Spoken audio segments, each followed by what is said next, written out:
And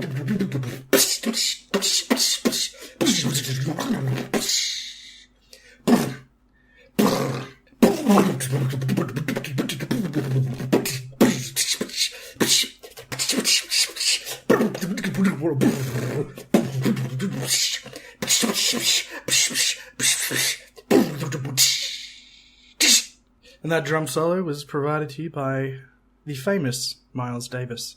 If you want to hear more from Miles Davis, check out him on Spotify.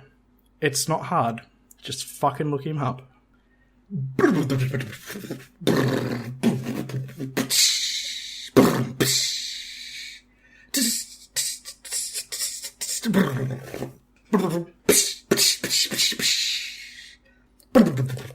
And that was a song by Glenn Miller, famous swing band composer. You can hear more from him on Spotify, because it's really not that hard to look up good music. Also, this podcast is brought to you by Steakums and NASCAR. This podcast is brought to you by Chris Marnie. If you want something mooched and you want it done right, call Marnes. I've just recorded about 20 things that you can put at the start of the podcast if you want. A sponsorship message. Like the sponsor just says like, this episode is brought to you by Chris Marnie. If you want something mooched, call Marnes. No, I figured that instead of an intro today, like the casual fucking shit-ass intro, just I can use slipping that, it in. But I thought I just wanted to show you. I don't know if you've heard this song. You probably haven't, but I'm just going to educate you right now because it's time. I mean, we're going to get kicked off YouTube, and my 7 views aren't going to get. I'm going to get demonetized. But you know what? I'm doing it. Hey, you can. Oh. Right about now, NWA quarters We're just going to let this play for a minute out of respect. Chime in if you want. Wait, are you hacking? Are you listening to like Anonymous's live stream at the moment where they've gone and hacked the police scanners?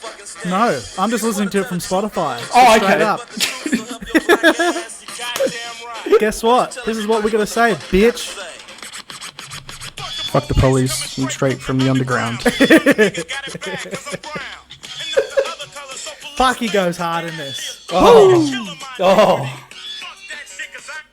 I just had to start it like that. Can we be completely honest here? Has there been a time in his life where Cube has not gone hard? Probably some of the family movies that he's done. like one of those fucking films that he's done. He looks like an angry cunt. He looks like the sort of dad that would just beat the shit out of you. Just cause. Even in what's that fucking 22 Jump Street or whatever? Oh my god, he is so good in that. He's so good. So anyway, obviously today's fucking show is going to be based around what the fuck's going on right now. Well, we're at 0 hour. Like the curfew's kicking off in LA as we speak. Like, I think it's 7 p.m. and it's almost 7 p.m. LA time here. So West Coast is about to kick off, is it? Yeah, West Coast is about to kick off. Especially with old mate Donald Trump. Yeah, just casually declaring war on his own people. That's not going to end badly. That's not going to be one of those things we read in 50 years about the Trumpist purges, like we read about the Stalinist purges, going, oh, and then Trump went and told the military to go and kill everyone, and well, it resulted in 12 million deaths, but you gotta pay a price for democracy, man. Like it's freedom isn't free. COVID's fault. It was COVID's fault. It's COVID's fault. I feel like today is like talking about. I was trying to think of an analogy, right? It's kind of like a present that you're trying to unbox with so many factors to it. We're like page 50 into the book that outlines the fall of America.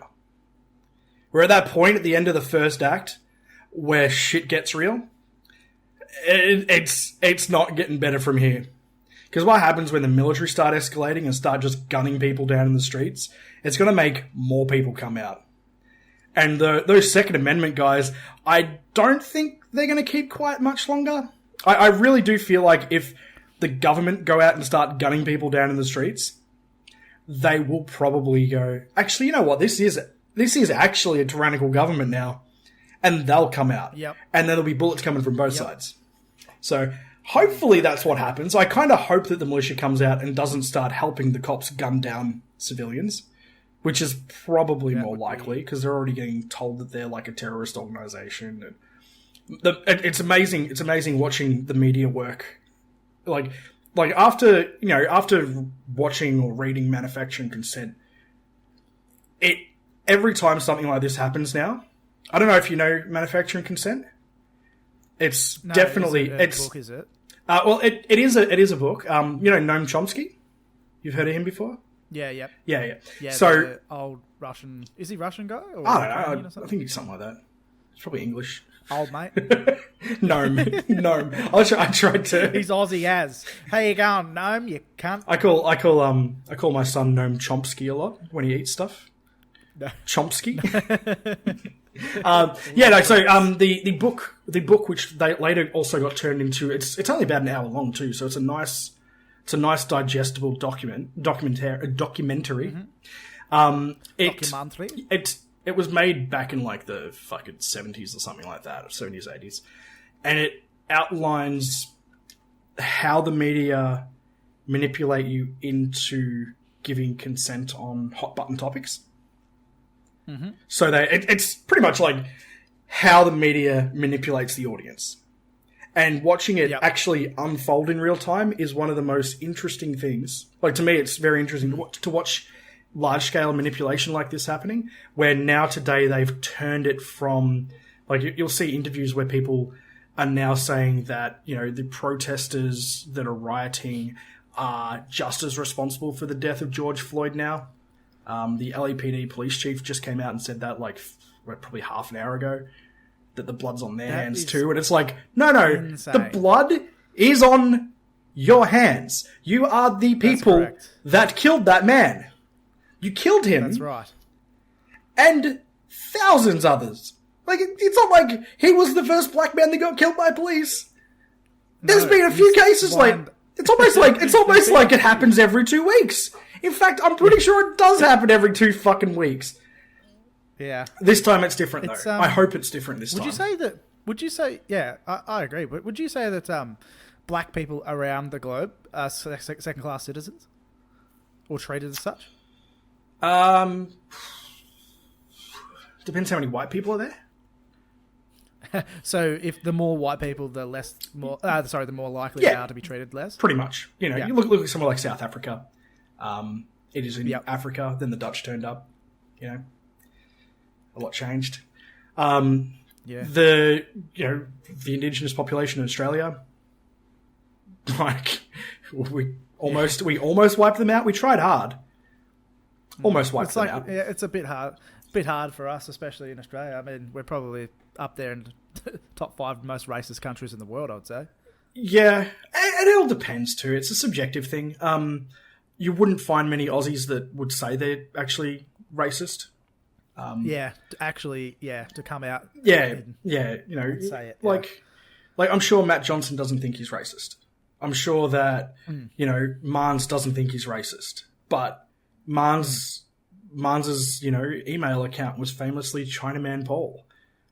I still don't understand that reference. I'm pretty sure it's something to do with cricket.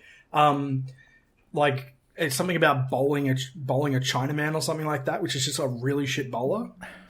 So it's probably in relation to who was that kid that Mead went to school with that had the moustache? Malcolm Paul, was it? Yes. Yeah. Yeah, the moustache. Oh well, fuck. I mean, are you kidding me? I'm sitting here and I'm saying this shit. It's like we fucking had this kid at school that was in year 8. But I know you're obviously different when you're a teenager and kid compared to an adult and matured. But we had a fucking kid that was in year 7 that had a mustache that we called Nacho for years. It happens. This shit happens. Yeah, it does. And it's definitely a problem here. I feel like we're really bad at casual racism. Like we still Yeah, we were having this discussion the other day about at what point does a racist joke stop being funny? And I think it's when it starts hurting people, which means start using hurtful stereotypes, hurtful language, and things like that. You know, Probably, you can probably interchange that with other things too. oh, definitely like homosexuality.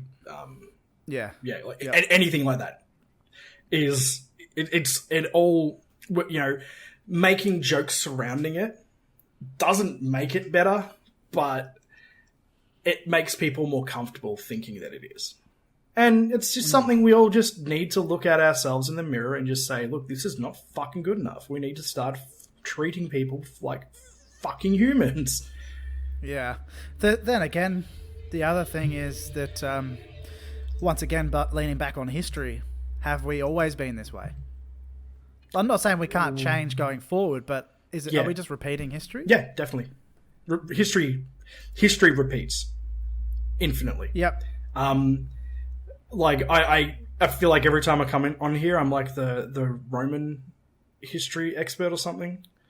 But you know, the Romans, if you weren't born on the peninsula, you weren't Italian and you were second-class citizens to them. That was in place for like almost 1,000 years in Roman history. If you weren't born on the peninsula, you were not allowed to be in the army. You weren't allowed to own land. You know, it happens everywhere. And those people weren't like a different color either. These people were just in a geographically slightly different place. Like, you've been to Italy. How far do you think Rome is from the Austrian border? Like, not very. Not very? Like, what, about 4 hours or so? I haven't been to Italy, but yeah, like I've looked at the map it's enough and planned about 7,000 trips there. And yeah, I've been watching a lot of did I tell you I've been watching a lot of virtual walking tours lately? Oh, did you watch that? Was it because of the thing that they did for the Ubisoft? Did the I just happened to look at it the other day. I was because I've been writing a lot lately. I'm trying to find just shit to put on the background that isn't something I can get distracted easily by, like something I can just glance to. Like documentaries are good like that. I've been watching a lot of that sort of stuff. But yeah, I discovered virtual walking tours, which is just on YouTube. If you type it in, and you type in like walking tour city, it's just someone filming themselves walking around a city. And you know what really fucking tripped me out? I watched one in Amsterdam because I'm like, I just want to, you know, walk the streets of Amsterdam again. And since this whole COVID-19 thing, I can't for a while. So this dude's walking around Amsterdam. Sorry, you go. I was just going to say, is this where you found that fucking crazy cunt that was going around on trains and shit on YouTube? You'll have to remind me. I watch a lot of shit on YouTube. Crazy cunt that going around guy that was going around. Yeah. So that's what spurred it. The thing we're talking about is a guy. He's a free traveler. So he that's him. He pretty much doesn't pay for accommodation, doesn't pay for transport, nothing like that. He just has all his gear in his backpack and he just goes on adventures to places. You know, it's all like Eastern European sort of things. Like he's from Lithuania or something like that. But that's what... I think it was the Baltics or something. Yeah, that was what sort of kicked it off. Watching that, I'm going, wow, this is really cool shit to just put in the background. Like, not much talking, just, you know, scenery. And so I'm like, I'll just look up Amsterdam, see if I can do a walking tour of Amsterdam, and found it. And then, the one I was watching, it was really fucking freaky. So, it was posted about 2 months after we were in Amsterdam. Yep. And the guy was just walking around the city.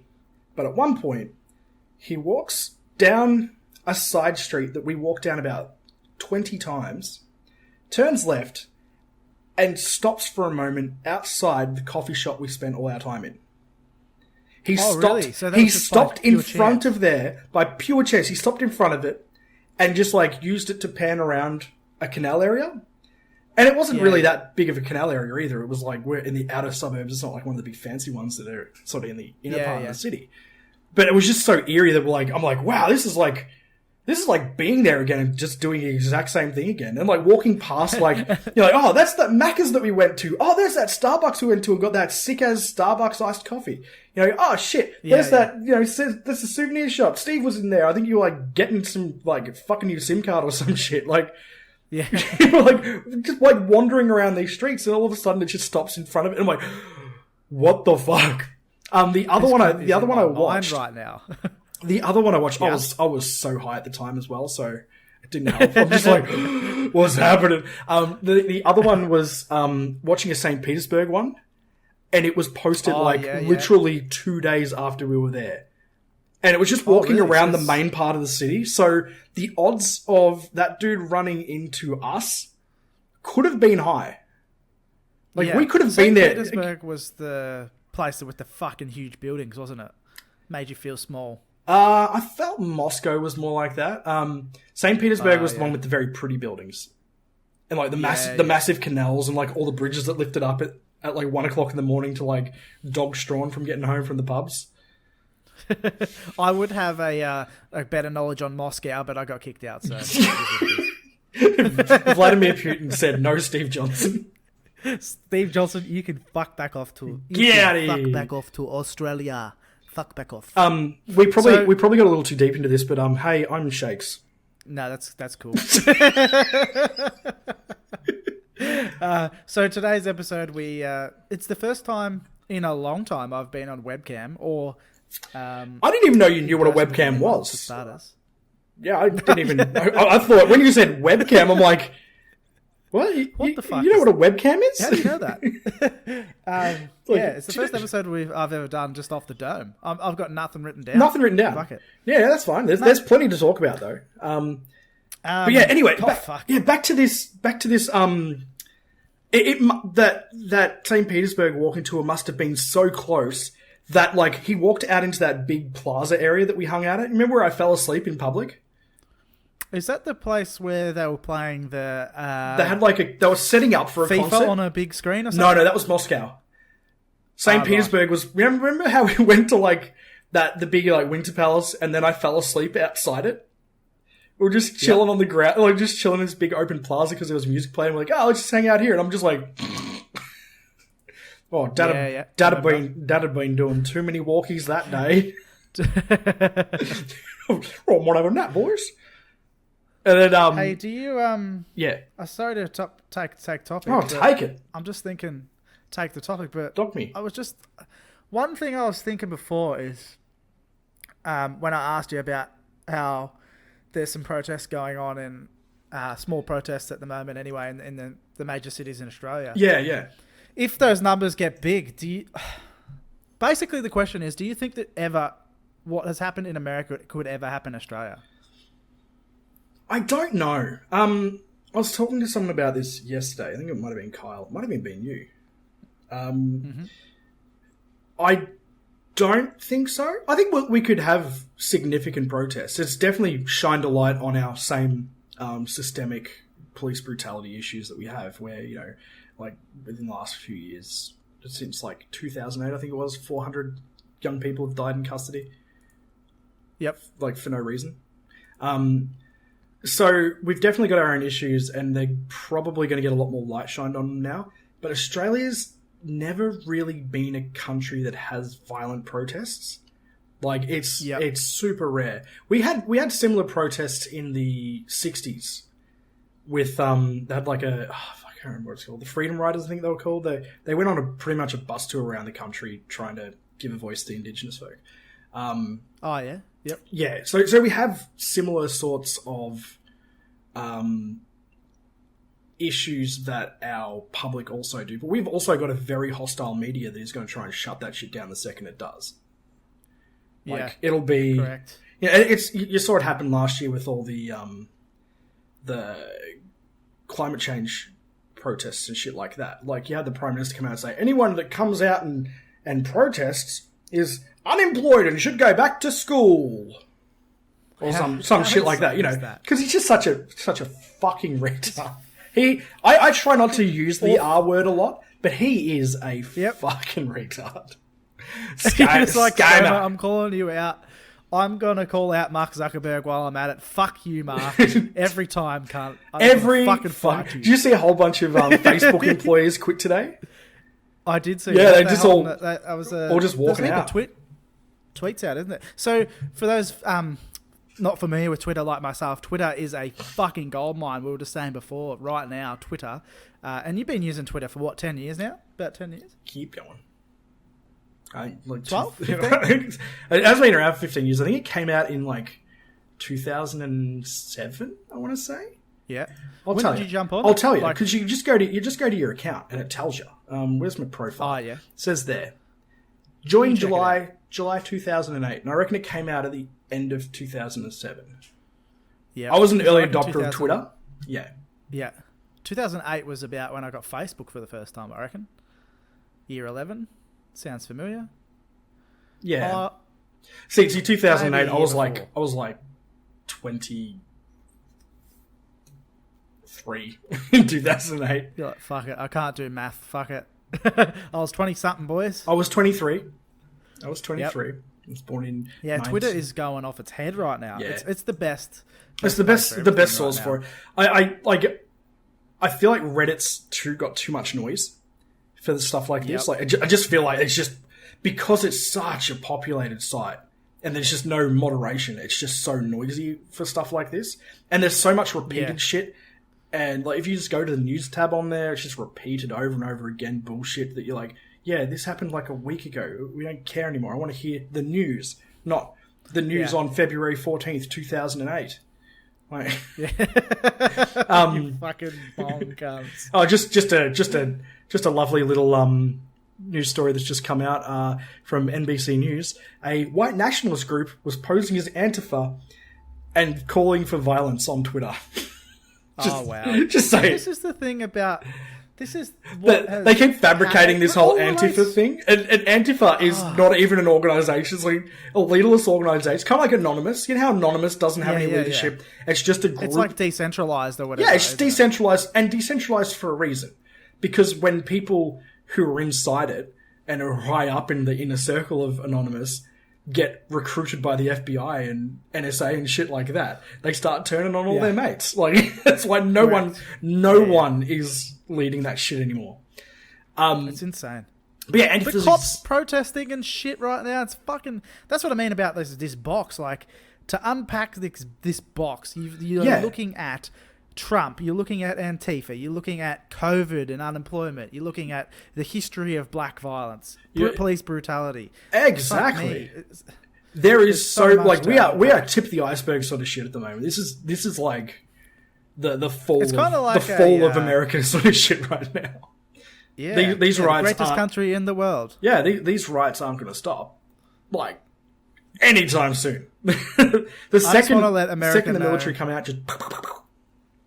That's what they're good. The military will come out. You watch in the next maybe while this podcast is happening, they will open fire. I'm not kidding. Like, oh, shit. During this, there's a good chance that the National Guard will open fire on protesters. Do you think what? All right. Since we always come back to a betting stance because Jono loves a sneaky punt. What do you think? This episode brought to you by Sportsbet. This episode brought to you by not Facebook. Mars Waterhouse. Oh Jesus! Kick me desk. Oh. Have a bloody punt. Son. Anyway, have a punt. What do you reckon? What do you reckon?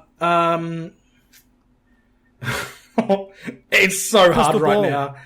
Oh, I reckon. You know what? I actually think this is what's going to happen, and I don't know. Evidence doesn't suggest it, and I know a lot of people aren't thinking that this will be the outcome of it. This is what I think will happen. The army will get deployed. People will fuck off home. Trump will try his best to put the screws down on the cops that were involved, arrest them all, charge them all. He will claim that it's all fixed because he's just done that. Because he's so strong and powerful. Systematic issue. And to be honest, I don't mean to be pessimistic, but I don't know if things will change. this Things is the definitely time won't change. So, where I could be wrong. So, the same thing happened was it like 2000? What year did the Ferguson riots happen? Like 2012 or something like that, 2013? Yeah, somewhere around there. I have such a bad short-term memory. I can remember shit from 2,000 years ago, but I think that might have something to do with marijuana. Yeah, I'm not 100% sure, but I'm pretty sure. I'm just going to take a stab here and say... When was the Egyptian revolution? That was in our lifetime. That was only that was like 5 years ago. Yeah. You had also in our time the Arab Spring, Yep. where pretty much the same thing across the Middle East. A lot of huge protests happening there. The big difference between it all is that America, for the Western world, is the hub of pop culture. Yeah. For Australia, for UK. Yeah. We see as much like It's American news as we do our own here. It's the hub for like industries, like entire industries. You know, the film industry is nothing in Australia because you can go to America and it's cheaper and you get paid more. Why, like, you know, it's simple. Why would you employ an Australian when you can pay someone less to do the same job in another country? You know, You must be fucking laughing if you're China right now. Oh yeah, China have just loving this shit. Yeah, China have just had like the whole fucking world like take their eyes off them for a few minutes. Yeah, because China were in a fucking they were up against the wall for a few days there, where everyone was like, "All right, let's go, fucking done with your China, let's go." And then this shit kicked off, and then Trump should say, "Oh, I can't talk about this right now. I'm too busy." Just back to America. I gotta go in my bunker. I was gonna say, how funny would it be if you just found out it's like Trump goes to his bunker to play Mario Kart 64 with the boys? No, you know what Trump does? You know what Trump does in the bunker? He eats KFC on the toilet. That's what Trump does. Trump eats KFC on the toilet. His aides all stand around him, and they all have to take in turns taking the blame for his McDonald's farts. Because you know, Trump only eats KFC and McDonald's. Like he doesn't eat any. Oh, sorry, he also eats extra well done steak with ketchup on it. Oh fuck me! Did you not know that? To not just be impeached, but be you assassinated. should never have been president on that fact alone. Because that shit came out during his presidency, and everyone was like, "Oh Jesus, who does that?" Jenny Johnson does that. That's who. Bloody hell! Oh. Who would have thought? Whole life, who would have thought never putting even this? had a medium steak until I was like 14 or something. Until Softy cooked one up, and I'm like, "What is this?" And he's like, "You've never had a medium steak?" I'm like, "You've never had a real steak before?" Like that. Let me guess. Did Mum used to like get the really cheap thin steaks and put them in the oven? No. Oh, she at least grilled them. Proper steaks, yeah. Geez. But she'd grill the fuck out of them. Oh. She'd grill them to the. Nothing worse. To the point where it's as you know, she basically put her fucking like own twist on it, pretty much. Yeah. You remember that time I went and dry brined a steak for like 24 hours? That time, where I like covered it in salt and like. I did that again recently for me and Rachel. Did it come out well the first time? Or Oh was it yeah, horrible? it's phenomenal. It was good, wasn't it? Yeah, because what happens is the salt draws all the moisture out of the steak, and then it just starts dissolving salt. So what you end up with is like a brine, which is just salty water, and then the meat soaks that all back in. And you flip it over and do the same thing, and it soaks it all back up, and then dumps all the salt back in. So you end up with it's like really salty, but fuck, is it good? It's like I love thick meat. Fuck, I love thick meat. Fill me with that meat. I'm not ashamed. I'm not ashamed to say. You're not ashamed. Hey, mate, it's not gay to be pegged. How I was probably not necessarily a little bit young, but probably at the time didn't really know much about it.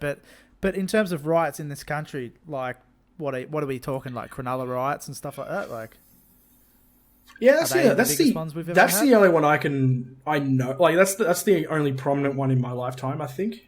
I've never seen apart from Cronulla. I don't recall seeing anything major. But you know, also like you, I was barely switched on when that happened. Yeah, it took it's probably my mid-20s that I actually started getting interest. Like, kind of like you.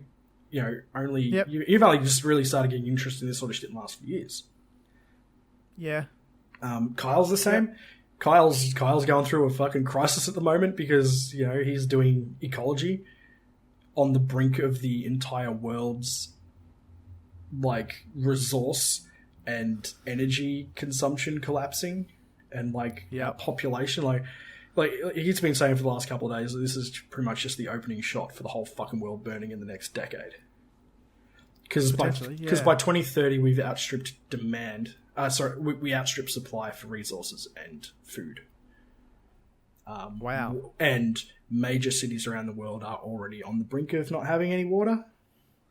For example, the state of LA almost has zero water now because they sold it off to a whole bunch of pomegranate and avocado farmers years ago. Mm-hmm. So they soak it all up, kind of like how we did with our cotton farmers. We would couple that. No, we wouldn't. We wouldn't have MPs in our country making tens of millions of dollars off the sale of water to themselves. No, not at all. That would never happen. It's ridiculous. Angus. I've just lost you. Hold on. I'll write down the time. Yes. Keep it going. Pause for a second here because it looks like you've frozen.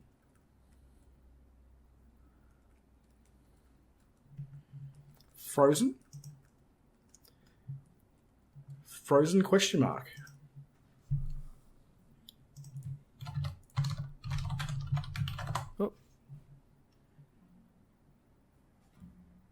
Oh, there you are. No, that's better. We were at 31:35. Yeah. I was just going to write that down. Yeah, it wasn't long. It was only like 30 seconds or so. What were we in the middle of saying? Something about MPs getting a ton of money. Yeah, definitely getting a ton of money. I want to ask you a question. Yes. Do you think this revolution can exist without blood? No. Definitely not. Okay, so it's like, nope. No. There's no way. There's no way. No change, no significant change has happened without blood. The 8-hour workday, that was fought with blood. Yep. The 5-day work week, blood. Any civil rights, blood. Probably not as many. Actually, no. I'd say there was blood involved in, like, gay rights and that, because, for decades, gay people were arrested for life, executed. Alan Turing, one of the greatest minds in our fucking history, was chemically castrated because he was gay. Yep. Change costs blood. Revolution is blood. I wrote that in my book. I quoted that the other day to you.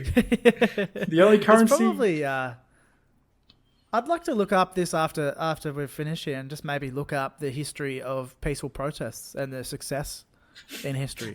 Google, have there ever been successful peaceful protests? And the answer, and it's just going to have Google in big letters, no. So there probably has been. There has definitely been peaceful protesters work. But the civil rights movement, that was very peaceful until the cops got involved and started shooting people and beating the shit out of people. But then, after Martin Luther King was assassinated, there was 6 days of riots, and then the Civil Justice Act was passed. Yep. Now that's not going to happen because Trump wouldn't let that happen. Yep. Yeah, I did. Yeah. Yep. So you've got... the violence has to kick things into gear. It's just an unfortunate part of it. It's like war, we don't... we peacefully protested the war in Vietnam. We peacefully protested the war in Iraq. Remember that war in Iraq that we didn't go to? Because millions and millions of people around the world all marched? There was, insane. Catch the train to Melbourne, get in line. It was fucking crazy. Yep. But we I think Iraq got their freedom in the end. Yeah. They only killed about 3% of their population. Oh yeah.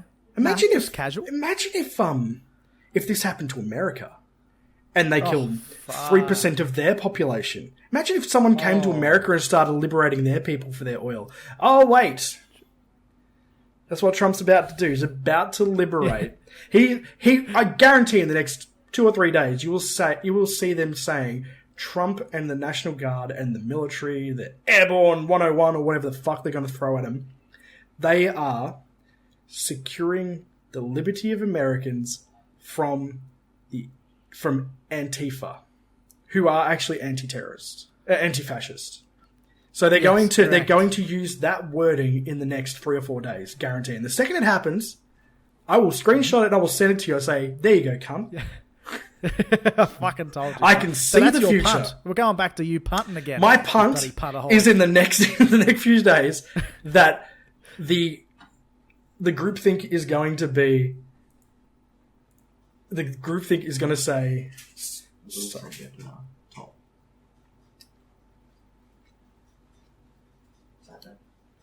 Oh, okay. Sorry, just a moment here. Sorry, just live update, right. Steve Johnson.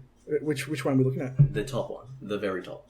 The active duty troops deployed. Yeah, with active ammunition and everything. It's happening. Yeah, it's on. Here it comes. Holy shit! Hey, Steve. It is on. Hi Steve. Genocide. Woo! Kyle, it's called Liberation. Look it up. Actually got a dictionary, you fucking idiot. Yeah, the dictionary. Yeah, like if you look at the dictionary under toxic masculinity, what do you think you're going to fucking see in there? It'll have the synonyms. The synonyms will be Patty. Oh. Yeah. It's just, do you have anyone, you don't have to name the people, but is there anyone that is family or friends with you right now that you've had these discussions about the riots with that just have complete opposite views to you? Or dissimilar in some way? At the moment, currently, but I've also made a very conscious effort in the last few days to not go on Facebook. Because I know too many people like that. That'd be like, oh, they bloody looters doing all this bad shit, called bloody looters. What are they protesting for? Why can't they protest peacefully? Even though in every single case so far that we've seen of any sort of fucking violent protest is because the cops initiated it. Every fucking time. The cops are initiating this violent protest. And that's what happens. That's what's happened all throughout history. It's been happening for decades in America.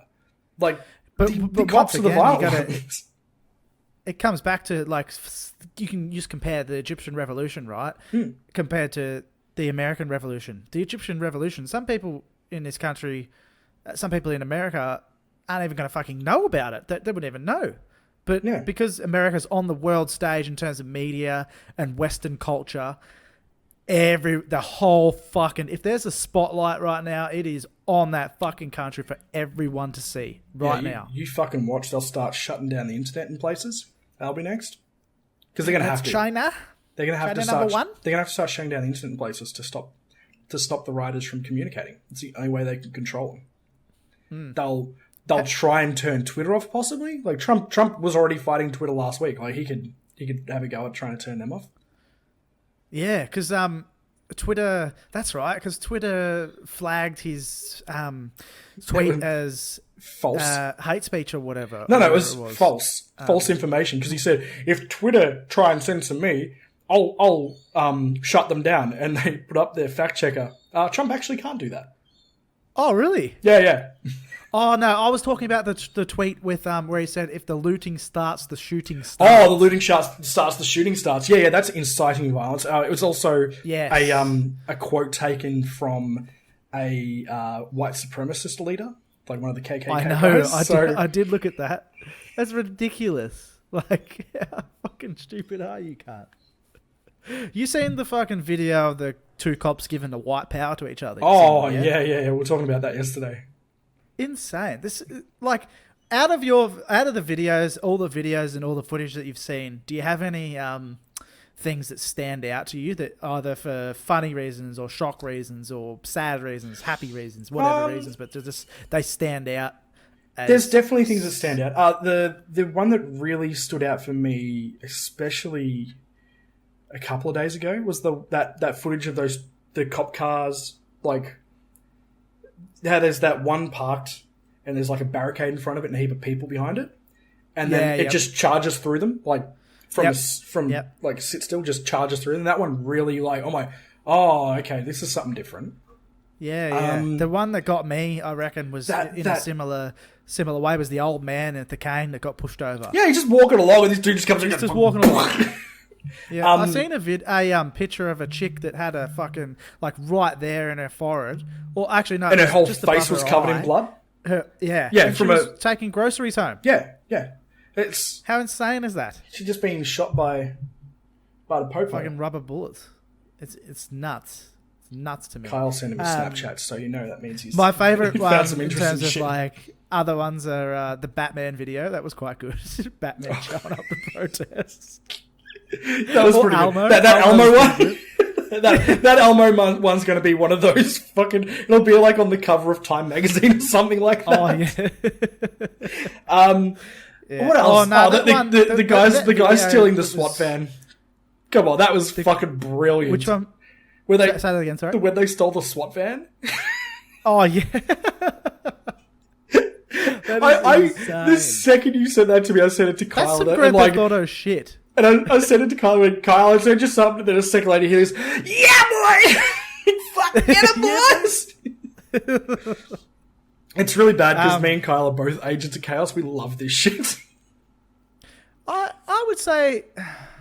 Yeah, I'm not afraid to say I'm an agent of chaos, I guess. Yeah. I just think the I'm an old system school doesn't anarchist, work, so and the only way to overthrow a system is by chaos. Yeah. I'm sorry. 100%. If that doesn't agree with, if someone doesn't agree with that, but that's just how I feel. Am I saying that we're not saying as people that we want? Oh, definitely we don't not. Want people to go out and fight people. I don't want this. Violence. I don't like violence. I am the most anti fucking confrontational person on the planet. But peaceful protest hasn't worked. I'm sorry. It's time for violent protest. It's just what happens. It's the escalation. How do you think? How do you think that this problem, as a systematic problem across, let's just focus on police brutality. Yep. How do you fix this?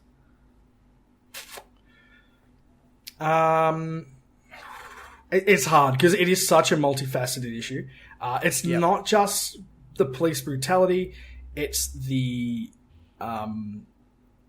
racism, the racial profiling. Like, did I send you that one earlier? Actually, when you asked what the best videos were, is the one that I might have sent you earlier with the FBI agent getting. I sent it to you this morning. It's like this really like tall African American guy getting handcuffed by two cops, and he's like, "What are you guys doing? Stop racial profiling me! Like I'm a cop. Anyone can be a cop these days." They're like, "Oh, sir, you need to stop resisting arrest." He's like, "Oh, just look, my ID's in my back pocket." He goes, "Everyone, watch this. It's gonna be good." He pulls out the ID and they're ready. He goes, "Oh, look at her face. Look at her face. Oh, what does that say? Oh, Anyway, there's the racial profiling that's a problem. You know, just targeting black people because they might have been a problem. Yeah, just assume they're a problem. You've got the power issues as well in the police force. Yeah. It's a top-down thing. Do you think that I seen something about this the other day? It's like cops are independently reviewing themselves. So you need a third party, independent, non-biased reviewer, because I mean it would literally. But there goes your major problem with America. Okay, I'm the IRS, and I'm coming to you and I'm saying, Chris Ryan, you owe me $35,000, and you go, you know what, mate? I'll look into it. I'll independently review that one for you. Yeah. I'll go, okay, no worries. You come back and you go, you know what, mate? I don't owe you $35,000. And I just go, in fact, I've Rog, mate. I've just gone and I've gone and That's it. hid all my money in trust accounts overseas to pretend that I didn't make any money this year, so I don't have to pay you any money. They're like, oh yeah, okay then. That's what happened in Australia. We actually had just before Labor got voted out, it was like the year before they got voted out, they brought in a watchdog to come in to the, like, a whole new department of the ATO that was designed to target multinational corporations and big, like just massive companies for their tax avoidance. Yeah. So the Libs came in and they just went, oh, can't have that, and just abolished it. It was like this company had already made something like $180 million in tax from big companies already that year, and the Libs just went, oh, our banker made something like this, yoink, just got rid of it. I've got we had in that pie there. We had an independent board that looked into that shit. We had an independent board that was working on our renewable energy sector, talking to industry, talking to locals and stuff like that to try and get more ground support for renewable energy projects in especially regional Australia. And when the Libs took over, Tony Abbott put a well-known climate change denier in charge of it. Of course. It was paid him $350,000 a year to just go around telling everyone that wind farms caused cancer and all that sort of usual shit. Oh, it's fucking amazing, man. So I have very little faith in a third party thing, because who's going to appoint them? The politicians. That's right. So who are the politicians going to appoint? Their friends. And what are their friends going to do? What the politicians told them to do. That's what's going to happen. Mm-hmm. I've just got no faith in democracy at all anymore. It's been bought and paid for. It's gone. It has been sold. So okay, if democracy is in that state, do we have to start looking at other ways of government? Steve, can't be asking me these sorts of questions. Yes, I fucking can. You're just I'm a bloody commie, so yes. I am a bloody commie, so yes. No, I'm not a commie. I was just saying that to Kylie. I'm not a commie. I'm a democratic socialist. I'm a person that believes the redistribution of wealth should go to the people. I don't think billionaires should exist. I don't think these companies that have trillions of dollars should exist. I don't think Jeff Bezos should be the first trillionaire. I think Jeff Bezos should start paying his fucking workers more than $6 an hour. You know, that's how I see the world. I see money as a way to further push down these issues and make them invisible, or make them and it happens the other way too, where companies will invest in these outrage cycles as well. Something like if it helps their brand. Yeah, definitely. Sure. And if say for example, just complete random example, if BuzzFeed released an article condemning the Minerals Council and said, This sponsored post was brought to you by Westpac. It's because Westpac have said, hey guys, we've divested from this industry now. You should tell everyone how great it is that we've divested from this industry. Mm-hmm. And so, shit like that happens too, where you use money to push to change the story. It's called, that again, manufacturing consent, where you are manipulated into thinking that the media is right. Well, that's the thing about propaganda as well, is that people think, I don't know how to word this. People think that they're too smart for propaganda, across the board, but statistically, you got to think about it in terms of it's not possible for everyone to not give in to propaganda of some way, if that makes sense. Yeah. People think that they're above, or they're really too switched on to propaganda or advertisements or whatever. But it's just logical thinking. Ads work. That's why they keep doing them. It's right in front of us. Yeah, it's so bizarre. I remember you and I had a conversation ages ago where you said something like, "Oh, I don't really pay attention to advertising." And I agree. I'm the same. I have ad blockers installed. I don't read newspapers anymore. I refuse to read newspapers. I refuse to go on news websites now. because I'm just sick of being tracked and bubbled and all that sort of shit. You know, there's such things as Google search bubbles where they build a frame around the sort of things you normally look at, and then every time you Google something. So the example they used a few years ago, I can't remember who, it was the technician that worked for... Remember that technician that worked for Facebook, like one of the co-founders of Facebook? And he came out and just said, you know, this is actually a really bad platform. It's like controlling what you see based on what you look at. Yeah. I think I do. Yeah. Yeah, it pretty much makes like an echo chamber. The algorithm makes an echo chamber because the algorithm is designed to sell you things. So what it does, it goes, oh, hey, you're a consumer that likes this, this, and this. So therefore you would be interested in this, this, and this. And because people are paying advertising to promote those pages and websites and shit like that, that is what you eventually become. Like your Facebook will eventually become more tailored to that sort of shit. So that's why I delete people that are on Facebook that share posts from places like the United Patriots Front and like, stand up for Aussies. It's like, yeah. Oh, Kyle. Yeah. Kyle's sending me links while this is going on. A man has stolen a police horse. Oh, no. Yes! I'm going to have to see this one. Oh. I'm going to have to get a glimpse of this bad boy, this warlock. I'll send that one to you shortly. Yes. So where was I? What were we saying? I'm having trouble today. I don't I'm not even remember. I'm not even just high. fucking... Talking shit. I'll just fucking just going off about the just riots. Just going off about the riots. To go back to your original question of how to change it, I really don't know if there is a way. And it really hurts me to think that.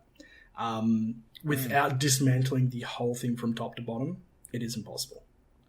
It's just simple as that. I thought of something along the lines of, but then you think of an idea, but you run into roadblocks. So, for example, the idea I thought of is that every single cop must wear a body cam at all times. It has to be turned on. It should be illegal to have it turned on at all times. Yep. But then I thought, well, hold on a minute. If there's 10,000 cops and they're working 8 hours a day and they've got body cams on all day, they don't have enough people to review the footage.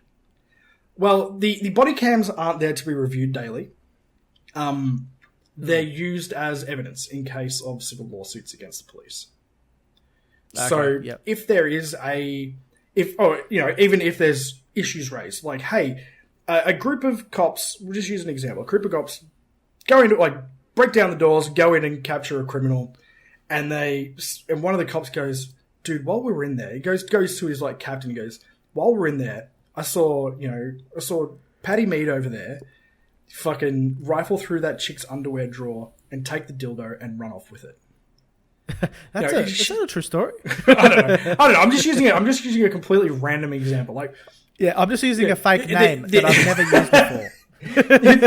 If you went in with a bunch of cops and Marnes was with you, and Marnes took Benno's gin off the shelf, yes, you could go to your captain and say, "Hey, I have a concern that." Or they've got like internal affairs. You go to internal affairs and you go, "Hey, I have a concern about Marnes. I believe he stole Benno's gin." And they then they can go and they go, "Yep, yeah." But because everything they do is so well tracked and everything like that, they would then be able to go, "Okay, well, this officer on this call, which we know happened at this time, we'll just go and review that footage." So they don't have to sit there and watch all 8 hours every day. Yeah. They only, if there's a problem, they can go and review that timestamp. I'm meaning more so like if you really want to stamp out like police brutality, if they're under watch constantly and it has to be. If you want to stamp out police brutality, this will fix your problem instantly. Every cop's body cam is streamed to the internet at all times. Yeah, that's actually a good idea. That's the only way you can stop it, because then they can't hide from it. And like we saw it today, there was a fucking like shop owner in Louisiana that got shot, and all the cops just happened to have their body cams turned off for some reason. Oh wow! Oh, of course, yeah. And we had the same thing fucking during those protests at the Mineral Council thing earlier this year. where they turned up on horses and started trampling people because they were stopping mining people from getting into a conference. So that was last year. How much do you think police brutality exists? Obviously, we can talk about racism in Australia compared to Police brutality is we had a royal commission into police brutality, like deaths in custody, like last year. It's a problem here, but because of what Australia is like, it's just never going to be prominent enough because our media won't push it because 80% of our media is owned by the right, like one of the most right-wing people on the planet who owns news companies all over the world. The other one is a mining magnate, so he doesn't care about social justice or civil justice. That's right. Let's call them out by name, both of them, and say, fuck you. You can join the Mark Zuckerberg. Fuck off. Fuck you, Rupert Murdoch. I can't wait for you to die. When David Attenborough dies, there will be a international day of mourning. Every person on this planet will be sad. I was saying the same thing about Ian McKellen last time. Like, holy shit, I'm gonna bawl when he dies. Yep. When Gandalf dies, he'll just come back as Gandalf the White. But you know, have you watched the reunion video yet? I felt like have you watched the Lord of the Rings reunion thing yet? I have not. No. I'll send a link to you because it's pretty good. They all like just do different scenes from the movie, and Ian McKellen did his the man you once knew was Gandalf the Grey, but I am now Gandalf the White, or whatever the fuck he said in Two Towers. In the second one. But instead of saying Gandalf the Grey, he said Gandalf the Gay. Because Ian McKellen's a very, very prominent homosexual. Yes. Fuck. Yeah. Oh, I love him. He's such a boss. Such a boss of an old man. I feel like that was that way for most people when Robert Williams died. It was like international, not one cunt was like sad. That day was so fucking sad for so many reasons. The sad part was when I was going on a walk really early in the morning, and I saw like a whole bunch of people like fucking with the tracks down near Lake Potobe there, the train tracks. And then getting home, going to the gym. Well, no, Rachel was at the gym that day. I was just doing a walk that day. Getting home, finding out Robin Williams had died, and going, oh shit, this is fucking devastating. Getting to work, and everyone's like, oh wow, this is bad. And then I found out Foxy had killed himself and like they were cleaning him up at the time. Oh, I didn't know that was the same day. Exact same day. So everyone's like, oh, Robin Williams died. That's such a bummer. And then it came out that he died that night. And everyone's like, oh shit. Oh, well, fuck.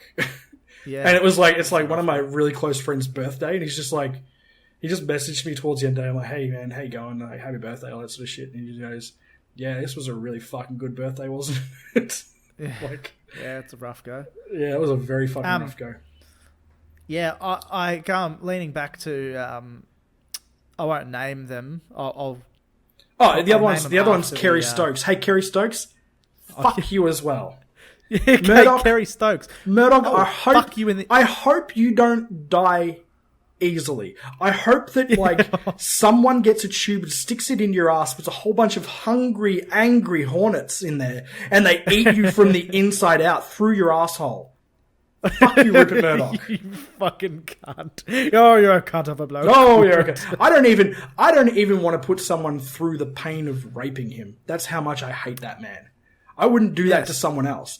I feel bad for the hornets. Eating that fucking mushroom-filled, festering hellhole of his ass. Fuck that man. Jesus, he's the worst person. How old is the cunt now? He's like late 80s, I think. Early 90s, maybe?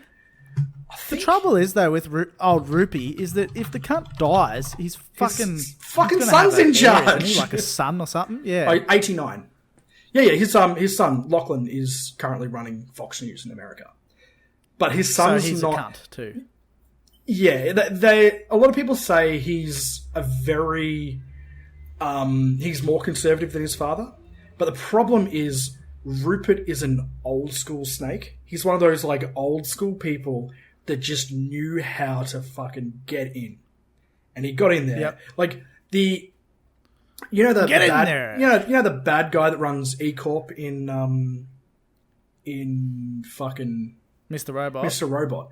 That's pretty much Rupert Murdoch. He's one of those people that he just wants to be the most powerful person in the room. And he spent his life doing that. Then his son just doesn't have that same tact to him.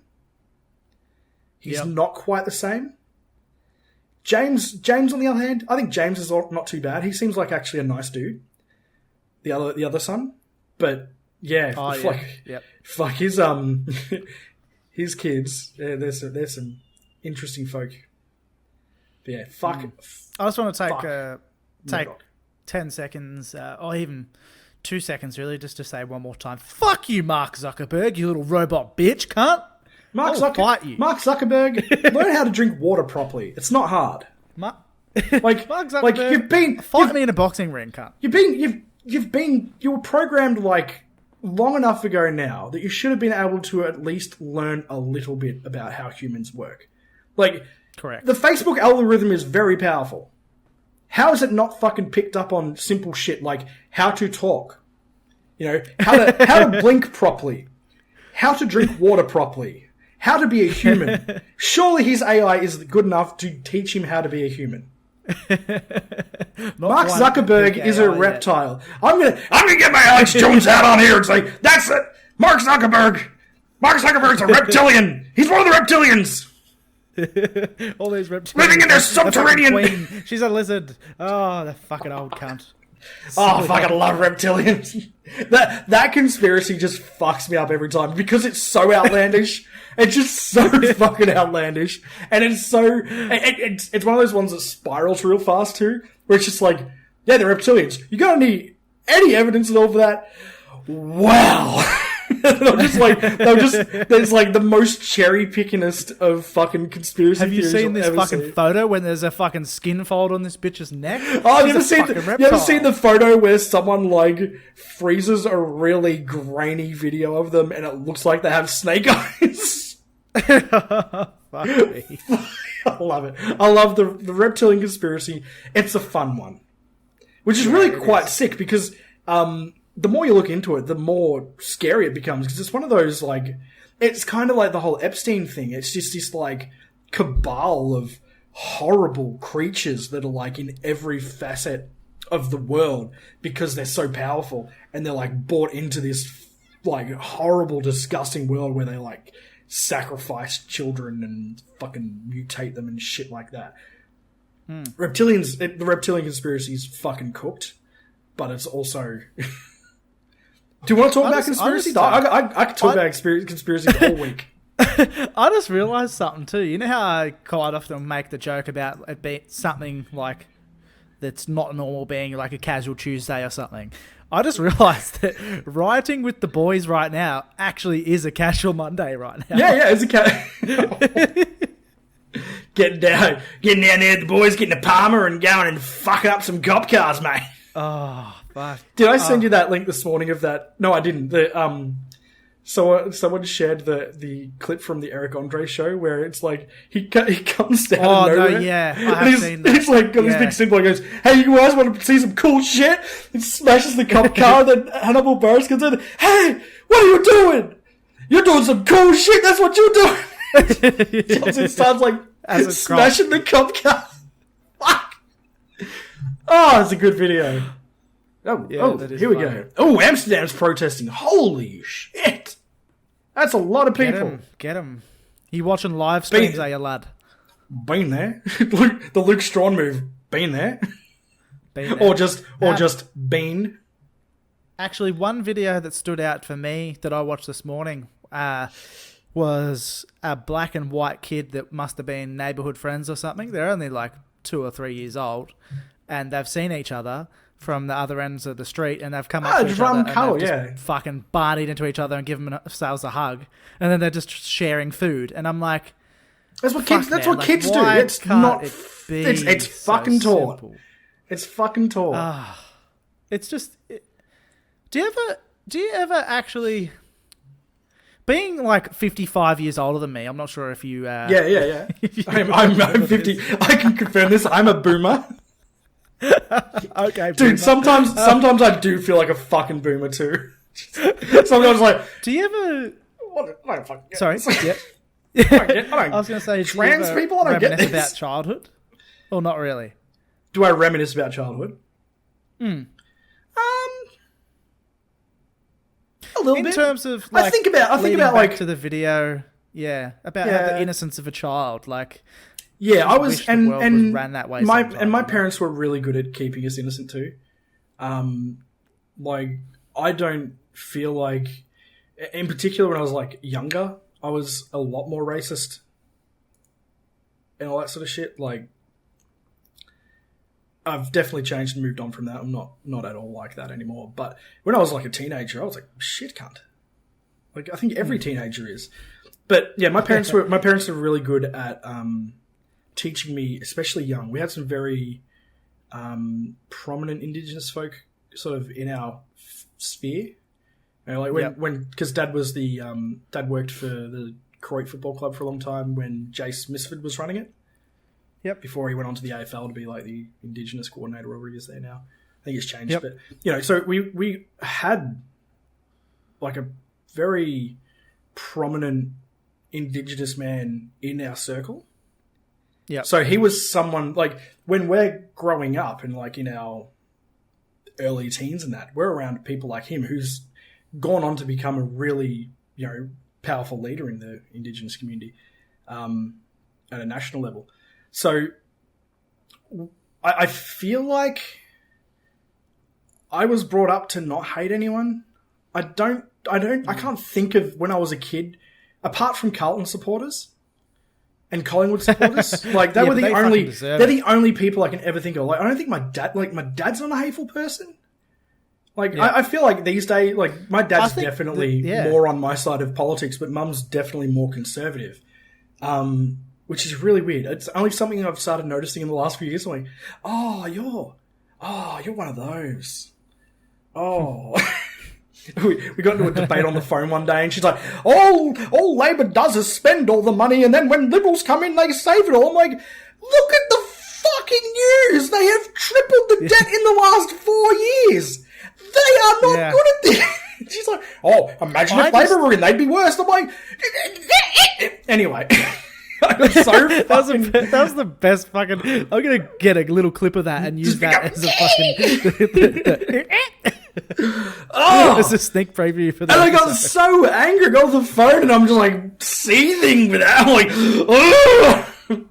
please read a book, Mum. Please, it's not hard. I have absolutely had that conversation, the exact same conversation with my parents, and I just shut that shit down. I just say, okay, so economics is as simple as saving and spending money. Congratulations. Oh wow! You've done what Joe Hockey did a few years ago. Said the federal budget is like a home budget, and like, no, it's not. It's not. It's not at all. In fact, homes don't constantly run in debt. That's what we do. If a home runs out of money, they don't go and print off more money. They don't go to Who was the last poly that you reckon that in this country that used the least amount of spin? And by poly, I mean someone that's either at least a state premier or it could be Australian Prime Minister, but at least someone of a substantial power, I guess. Yeah, I would say the last one I can think of would be someone like Paul Keating. I reckon the spin shit started happening when Howard became a thing. Like when neoliberalism really took off in the late 90s, I feel like that's when the spin started. Like really started. Yep. I feel like that's when around about when the 24-hour news cycle started as well. So it was a lot easier to just start drumming those spin lines into the populace. I think Keating was the last Prime Minister, I reckon, that wasn't about spin. And that dude was a fucking badass. Like, go and look up, like, Paul Keating roasting people. And you will see some of the most incredible fucking footage of him just, like, him saying... Sorry. He has said that, like, you know, to people in the Country National Party, which was like Queensland's version of the Nationals. I think Northern Territories as well. And he said you put the cunt in Country National Party to someone. Like, he said shit like that in public. Like, That's brilliant. that dude was cooked. He was, if there was a politician that you could point to that was the biggest fig jammer, it would definitely be Keating. He was a kid that didn't finish school. Like, he didn't finish school and then became a politician later on. And was just a fucking cunt of a man. He was just an aggressive cunt. He would just abuse people all the time. Oh. Oh, that sounds like my kind of guy. Oh, bloody hell. He was a fucking cunt of a man. But yeah, Spin. I was just thinking that Spin was definitely became once the 24-hour news cycle came in. I think that was. I want to say that was like early 2000s. I reckon it was 24-hour news. Fuck me. Yeah. I can't think of anything worse. Yeah, like it was. I can't remember if it was just before or just after 9/11. I feel like it was just before because 9/11 was a 24-hour news event. But yeah, I'm pretty sure that's how it sort of went down. Yep. You can see my mouth now on the webcam. Look. There it is. Tongue punching some fart boxes, mate. Do you think that maybe, like, I feel like a lot of people would appreciate politicians that don't bullshit and that come out and speak the truth, but I feel like those people are not going to get backed by the media.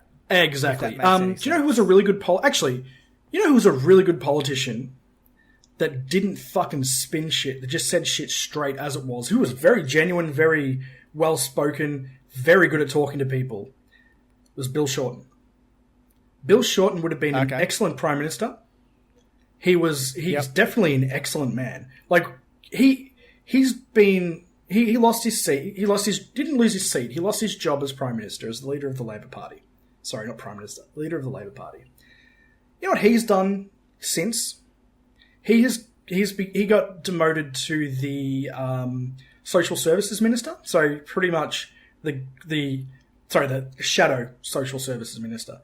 So he's now the Labor guy who fights for the rights of the unemployed. And his decades as a union leader meant that he has a lot of experience dealing with workers' rights and shit like that. He has continued to fight the good fight.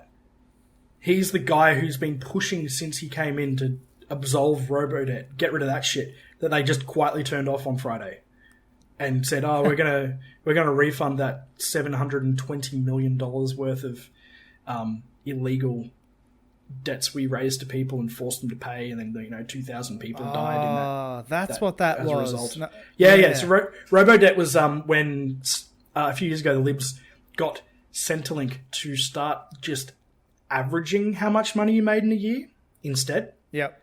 So, yeah, like that's how taxes worked out. Taxes worked out at if you get paid $1,000 this week, it goes, okay, well, you're going to get paid $1,000 each week for 52 days. This is how much you would get taxed if you were getting paid $1,000 a week, $1,000 a week every week for the year.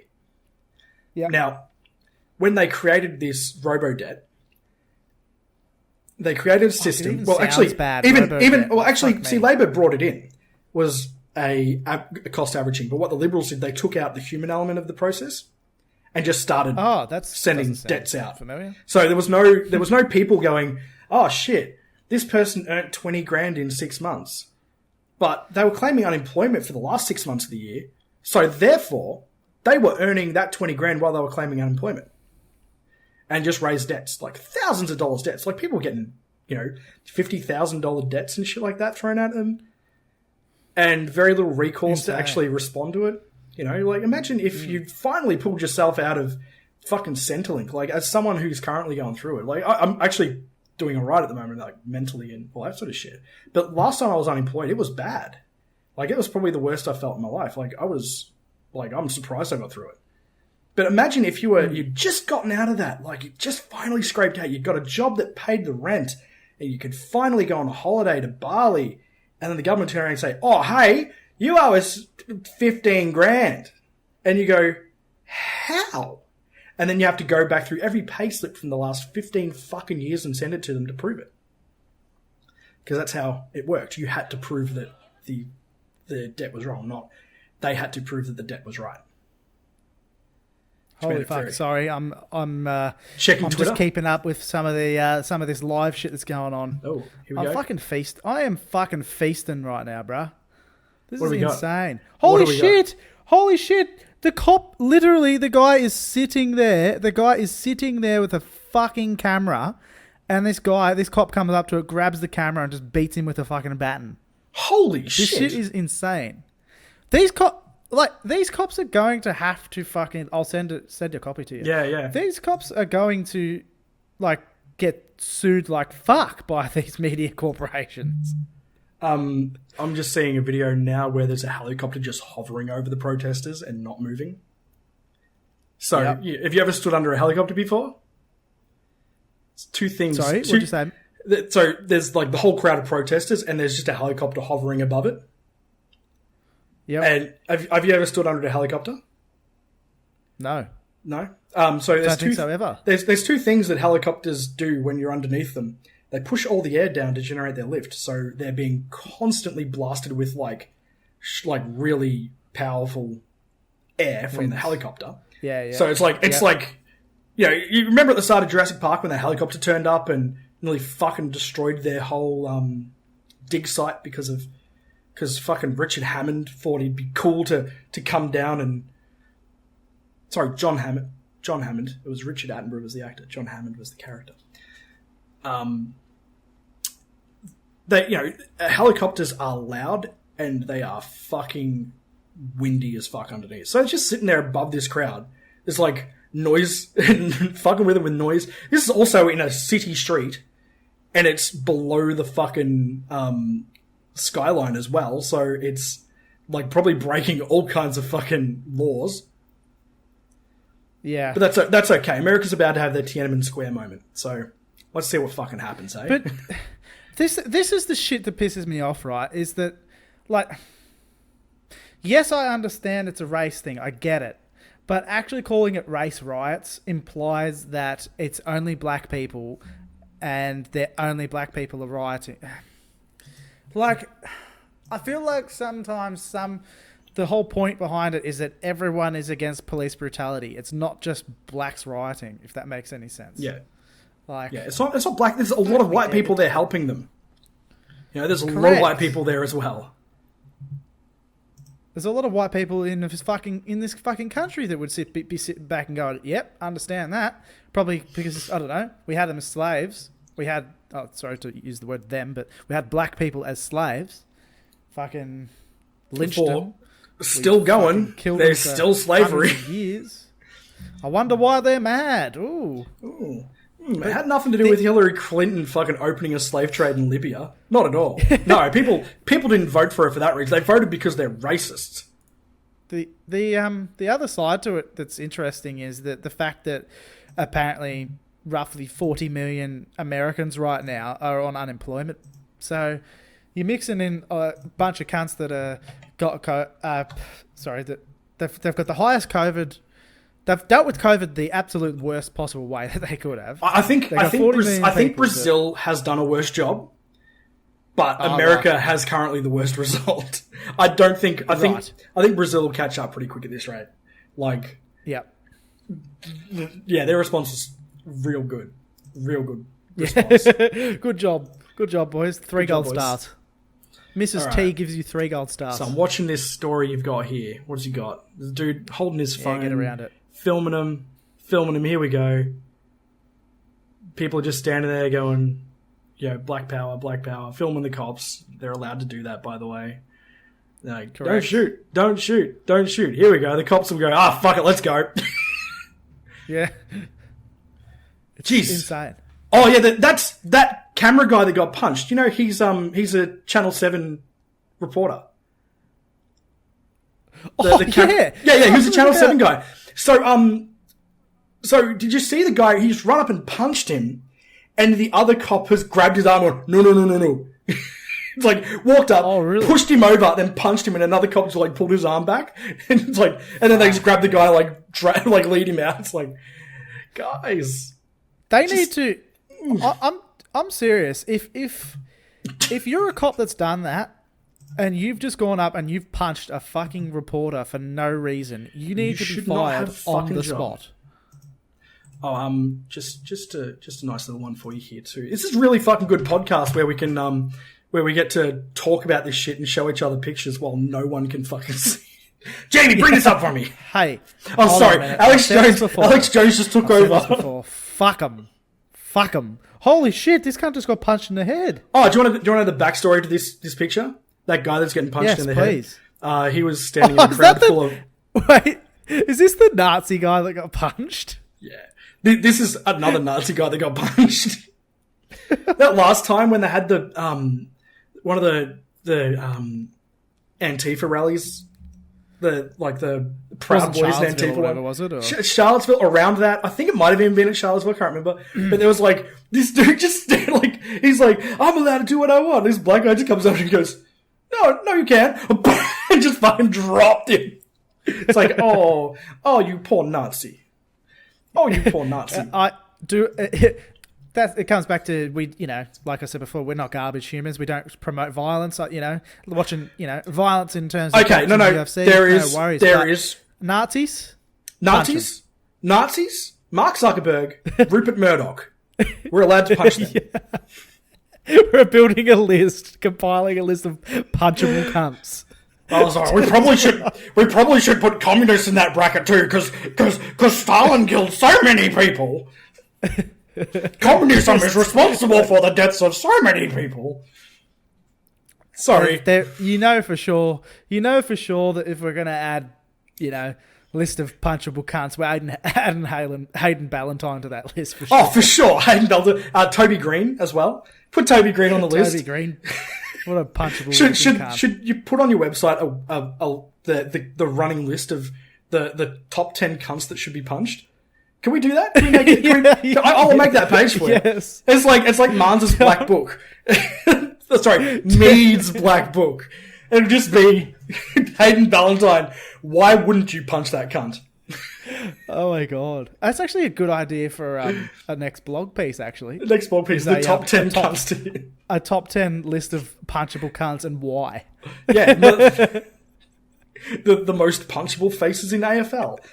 You could do this anywhere. You could do this in politics. Like I've got a list in my head already. The top 5 people in politics I'd punch right now if I could. Like you know how that dude headbutted Tony Abbott. Everyone was like, "Oh, you can't do that to a prime minister, a former prime minister at the time." But yeah, oh, he was a prime minister. You can't do that. I'm like, if I had an opportunity to headbutt Tony Abbott, I'd do it like 5 times. I'd get him on the ground and then do diving headbutts on him like you would in WWE, where you do a diving headbutt, get up, walk away, and do another one, and just keep diving on him with headbutts. You know what I'd do? I would get Tony Abbott and I would tape Mans and his little brother's head together and then get them to run at him. He would die. That headbutt would rip open the time-space continuum. The fabric of reality would be warped forever from the impact of that. You know that video I made of Corey punching Milky in the chest and then the whole world exploding because of it? Yes. So one of my favorite videos. It's one of my favorite videos ever made. That's what happens when you get Mars and his little brother's giant Lego man heads and charge them at the former Prime Minister Tony Abbott. Just... what was... how good was fucking... speaking of cunts getting hit... How good was Egg Boy? Fuck me. Oh, he was a legend. They're like, oh, you can't do that. He's a senator. And I'm like, yeah, with 19 votes, guys. I'm a really good senator. Oh, and then he lost the next election quite suddenly, very easily, yes. very substantially. It's like he went from he got a very large increase in the amount of votes that he got, but the only reason he got votes in the first... He came in on 9 votes or something like that. Malcolm Roberts was 19 votes. Fraser Anning was 9. 9 people in the whole state of Queensland voted for him. So that's his mum, his dad, his wife, and probably 5 Nazis. Because that's who he hangs out with. Oh, you've got that look on your face. Oh, yeah, I'm just reading something. Yeah, I got that look on my face because right now there's you know how like there's been some videos floating around about the cops like positive videos more than Oh yeah. Hey, negative. and Like, there's there been are a few, there are some great cop videos out there. There's a lot of positive ones I'm just- coming out. I tell you what, there's more positive cop videos coming out than there are police brutality videos coming out. That's for sure. Yeah. But the thing is, that's interesting. I'm just seeing a few comments here of people saying, well, I don't know about these cops in LA, but in New York and Ferguson, where a lot of these cops kneel, walk, talks with protested videos, the police actually made these as PR moves and within an hour started shooting rubber bullets and tear gas into the crowds. Like, there's multiple people saying, yeah, I was there. I've seen these videos, and I can guarantee you within an hour these cunts weren't there and they were shooting Can you just people, come really close to basically. your... Oh, you can't really get any closer to your headphones. But just come in real close. Yeah, I'm getting in close. All cops are bastards. Oh, you fucking... I see. I prefer the new one. All cops are cocks because while they're out there, ACAC. All cops are cucks. Because while they're out there beating up minorities, someone's at home fucking their wife for them. Yeah. And hey, at least while that cop's out there beating up minorities, he's not at home beating up his wife. Oh my god, that's so good. ACAC. I love it. ACAC. Cack shack. We've started a trend here, boys. Now let's tweet this out and get it Twitter trending.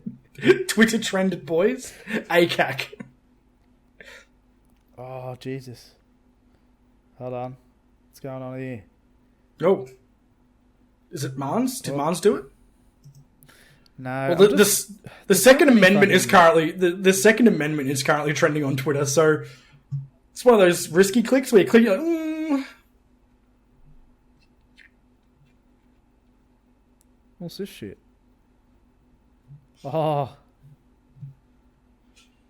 Anyway, this Some episode old- brought some to you old by white boy, he's fascism. going off. Yeah, I feel like this is one of those episodes where it's because we're on webcam and we're just looking at fucking videos that the people listening can eat a dick. You know what?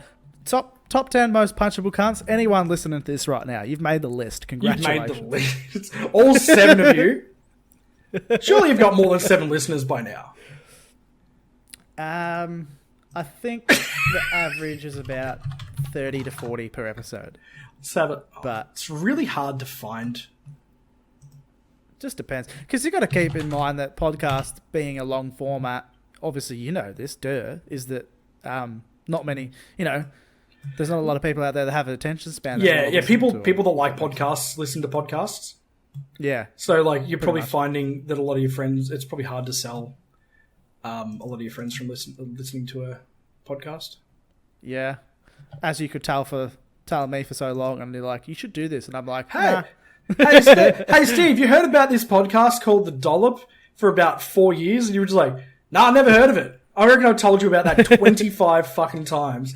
And then one day I'm like, hey, they've got an episode about Trump. I think it was the Trump one where I'm like, there's an episode about Trump up that's pretty good. You're like, oh, I'll give that a listen. You're like, oh, these cunts are cooked. I think it was I think the very first episode I listened to was what's the baseball player? Rube? Oh, Rube, yeah. I probably would have said you don't have a choice. It has to be that. Yeah. Yeah, that's the episode that I use to sell people on that podcast. It's fucking amazing. Yes. Yes. The other really good one, there was a really good one. I can't remember the name of it. I've been trying to find it again, but it ends, the guy dies by getting struck by lightning. But he was like, he went out there and he like Babe Ruth the lightning. He went out there and goes, I'm gonna get struck by lightning, and went outside and got struck by it. And they just went, he Babe Ruth the lightning? So he just pointed out in the stands, went, there, and just dead. There's a fucking ripper episode of that cunt. I think he was an Irish cunt or whatever. They were trying to kill him for money and for insurance. And they kept trying to poison him and shit. And he'd get real, like, they kept putting shit in his drink and stuff to try and kill him. And he'd just come back the next day and they'd be like, how is this cunt still alive? You mean Rasputin? That episode. That happened to Rasputin as well. They kept trying to kill the guy. He wouldn't die. Russia's greatest love machine? So, So what do you Mine's a reckon? spirit animal? Let's lay it down. Let's lay it down like a smackdown like the Rock would. What do you reckon is going to happen in the next week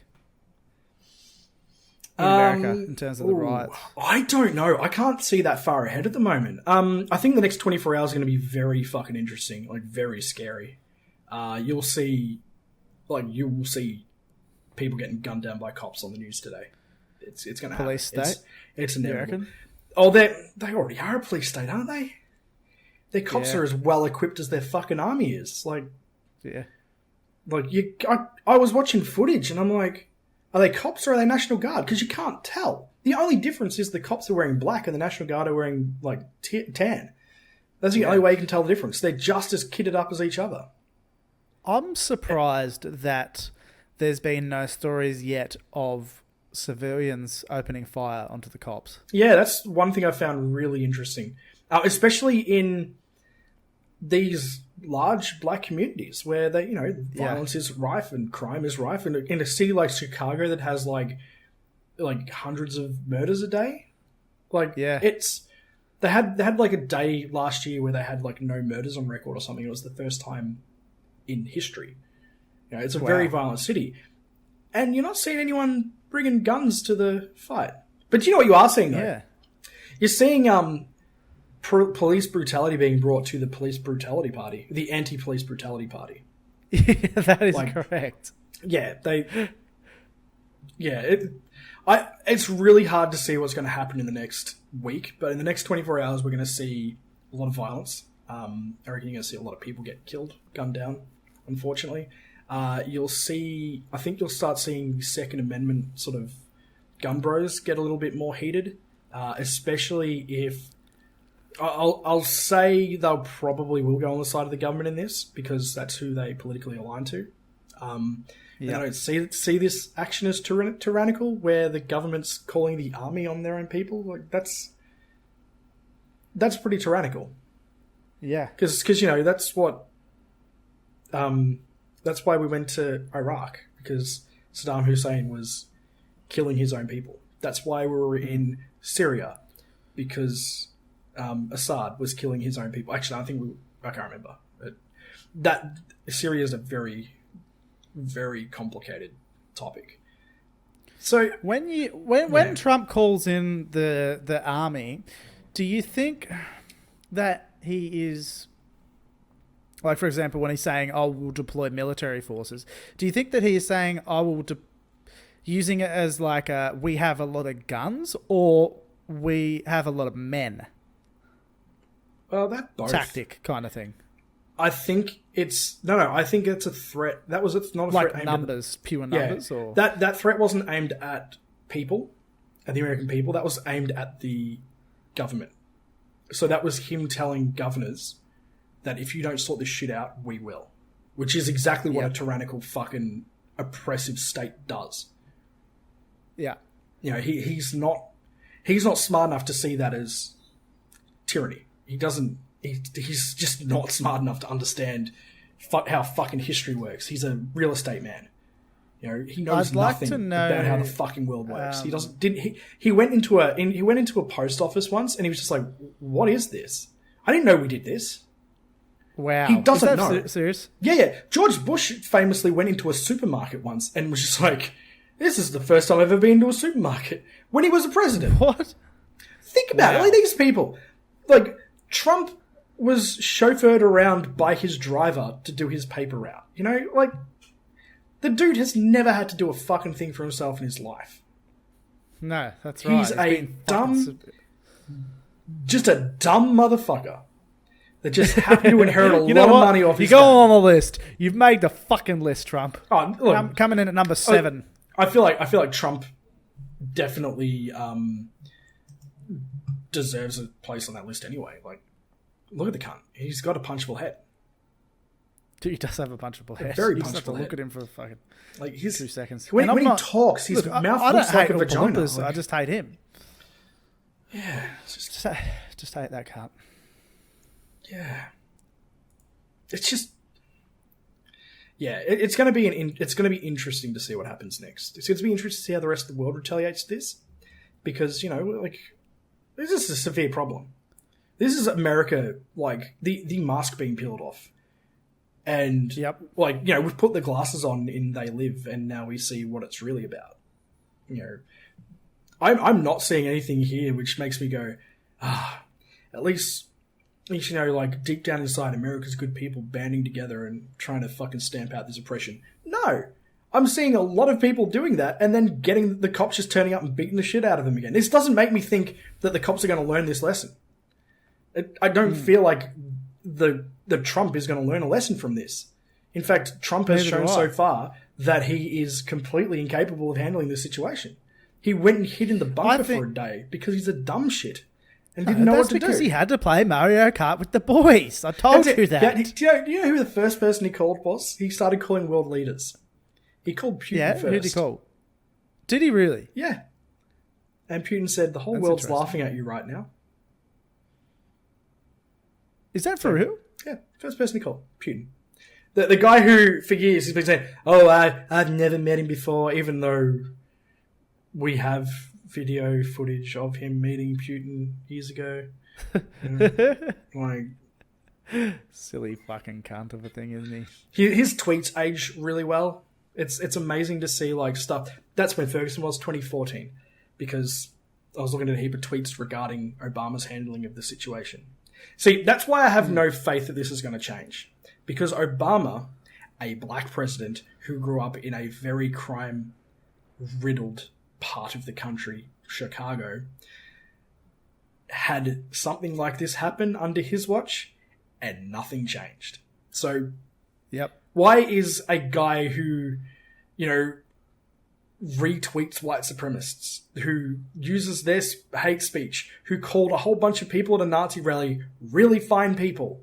This guy you will not get a positive result out of this. It's almost impossible. Correct. And if it does happen, it's not going to be because of him. It's going to be because of states forcing their police to have, you know, to go through counselling and start weeding them out. Like proper, we did it in Queensland, where the cops became too corrupt. So everyone was fired. They just went through the whole thing and just sacked everyone. Not every single cop.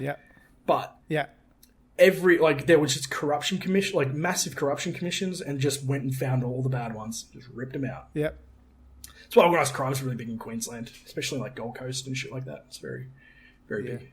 I was going to say that Trump's solution to this whole mess is basically kill them, bring in the army. I'll come out and I'll be a hero here because I'll send all the looters and protesters home. Everyone will love me. I'll put the screws down on the cunt that did this. Whatever his fucking name is. I can't even remember his name. The pig Mans that did it. Fucking cunt. Oh, yeah. And name's not worth Derek Chaunder, whatever his name is. Shit dick. And then he'll, you know, the other cops that were there, they'll get arrested. And then Trump will think in his own sick, twisted mind, he'll think, I've done my job here. Yeah, he thinks he's doing a good job. He thinks he's handling this well. But he also thinks he was handling COVID-19 well. And, like, hey, we were talking, like, I can't remember the exact numbers last time we did a podcast together, but I don't think they've gotten better since then. I don't think their performance has improved since then. This fucking protests is just going to make things worse, where are we at now? We're getting close to 2 million. Close to 2 million cases in America. There's still over 20,000 cases a day. What's the death rate at the moment? 100 and something? In America, 106,000. Worldwide, 377,000. So they make up almost a third of the entire world's fucking death toll, and just under a third of the total cases as well. Which is really weird, because you keep looking at their numbers and going, shit, why isn't, like, India having the same numbers? I do, because they've got like they've got 1 billion more people than America, like almost to the number. It's like US has got like 330 million people, and India's got 1.38 billion people. Wow. Yeah, there's a billion people difference. And let's see, India currently sitting at 200,000 cases and 5,600 deaths. Wow.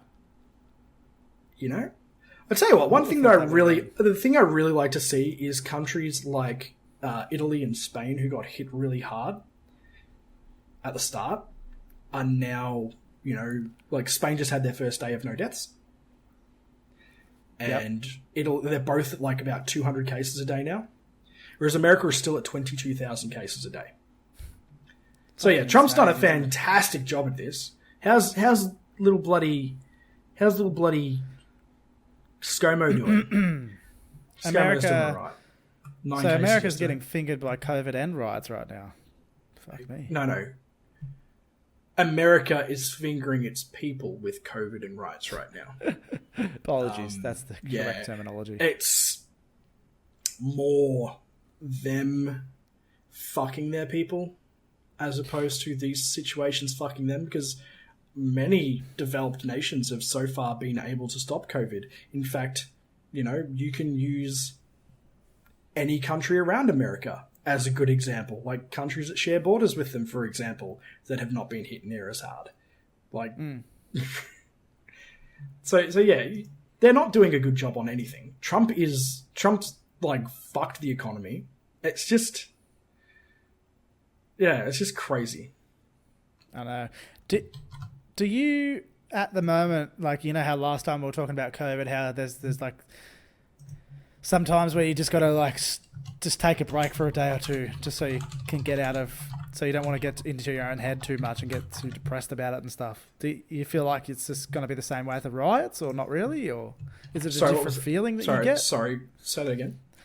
So, for example, you know how like with COVID and stuff, we were watching videos and stuff, and you had to take a break for like a day or two or whatever, so you're not in your head too much.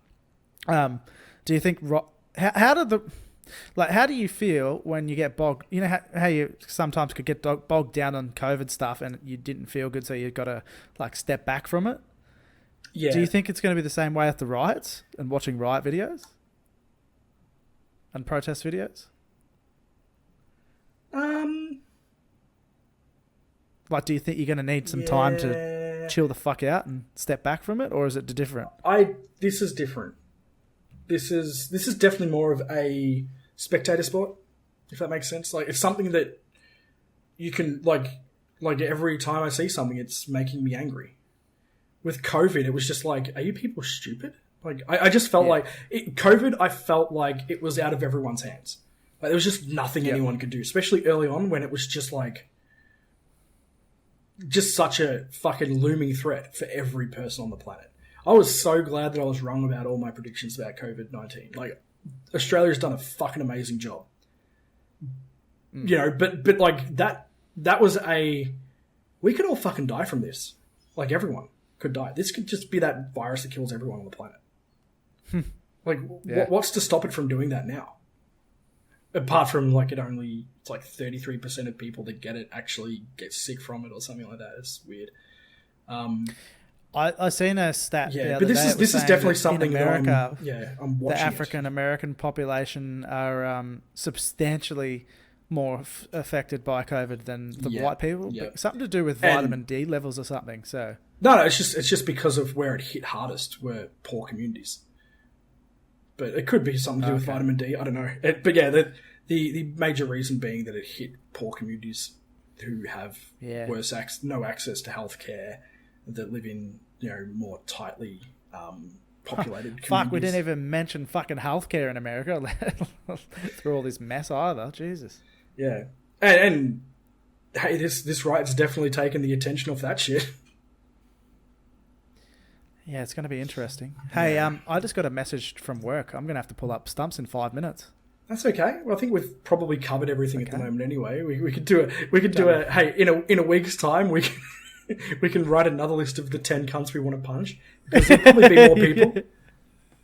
You know what? I'm going to up it. Let's just write 100 cunts out. You fuck it. Top 100 cunts, not in order of punchable heads. This is something I would like to I'd like to wrap it up with. This is someone on Twitter saying this. I think it's heartbreaking that Colin Kaepernick taking a knee to protest police brutality that got him blackballed by the NFL, effectively ending his career because he wanted to take a stand. It's now being co-opted by police who have pledged absolutely no policy change and being used as a PR media tactic. So, Yeah, it'd be almost as if the cops started doing the Black Power symbol, you know? Yeah, pretty much. Yeah. And I've seen cops go and do the shit. It's great. It's great that some cops just care enough about their community that they believe that this is bullshit and want to stand up for it. But most of it's not the case. So let's get interested, guys. Just start following it a lot closer. Like, actually start looking. Like, don't look at the news. Ignore what the news have to say about this. Don't look at the news. The news are lying to you. They always have, and they always will. Do you know why? So you know go straight to the sources. I'll be completely honest. Do you know what newspapers were back in fucking the 1800s? They were advertising pieces that rich people bought. You know, the people that invented... Like, go and watch Deadwood. There's a whole fucking... a series arc about George Hearst, who practically invented the fucking printing press. And he would go out and, like, make advertising for himself. People would create newspapers to attack political opponents and, like, business opponents and shit.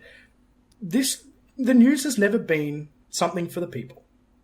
It's something for the rich. See, that's why keep the people, the masses like, happy. for anyone listening that's like wants to watch some riot stuff or see the real shit, go to Twitter, man. Go to Twitter. Go to Reddit. Because all you of these seeing videos, people that are posting this shit. The videos you see are the ones that have shot on mobile phones because they're telling the real story. You know, the media showed all those black protesters beating the shit out of a guy in the street and leaving him practically for dead. And then you find the real version, which is they beat the shit out of him because this guy charged a group of people with a sword. You know? Yeah. That dude that had pulled the bow on the crowd, he got interviewed by the news later that day and said, I just stood up and said, enough is enough, all lives matter. And then they started to attack me, so I pulled my bow out. Even though you have video evidence that shows him with a bow, pulling it out, aiming it at the crowd, and going, all lives matter! All lives matter! And they're like, nah, fuck this guy. And just took him down. And then flipped his car over and set it on fire, like they fucking should have.